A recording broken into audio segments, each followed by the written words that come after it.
Tribuners, warga Tehoru keluhkan jalan lintas Trans Seram amblas hampir sebadan jalan.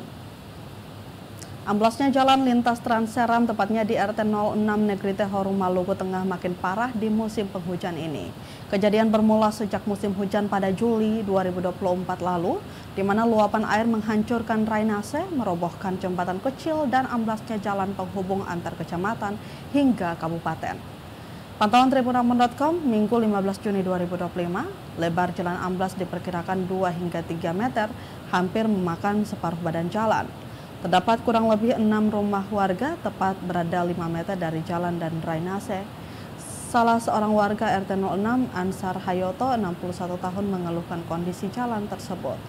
Kediamannya tepat 5 meter dari jalan amblas itu. Ia mengungkapkan pada Juli 2024 lalu, banjir menghancurkan drainase, menyapu gorong-gorong lalu roboh.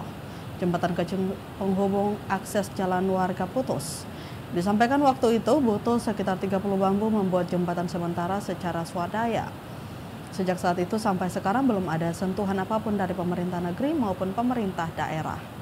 Selain jembatan yang roboh, ada pengikisan jalan lintas Seram. Parahnya hujan mengguyur sekitar 2 hari menyebabkan jalan hampir putus. Hayoto yang juga seorang petani di Negeri Tehoru berharap pemerintah daerah secepatnya melihat bencana alam yang terjadi di Tehoru.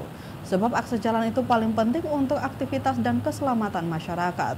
Terpisah Tribuners, Ali Fajrin Hayoto, 26 tahun, warga yang tinggal di sekitar wilayah tersebut, menyampaikan Balai Pelaksanaan Jalan Nasional atau BPJN Maluku harusnya bertanggung jawab mengelola dan memelihara infrastruktur jalan di Indonesia. Tentu mereka bekerja untuk memastikan jalan-jalan di Indonesia tetap aman, nyaman, dan dalam kondisi baik untuk digunakan masyarakat.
Download Tribun X sekarang, menghadirkan lokal menjadi Indonesia.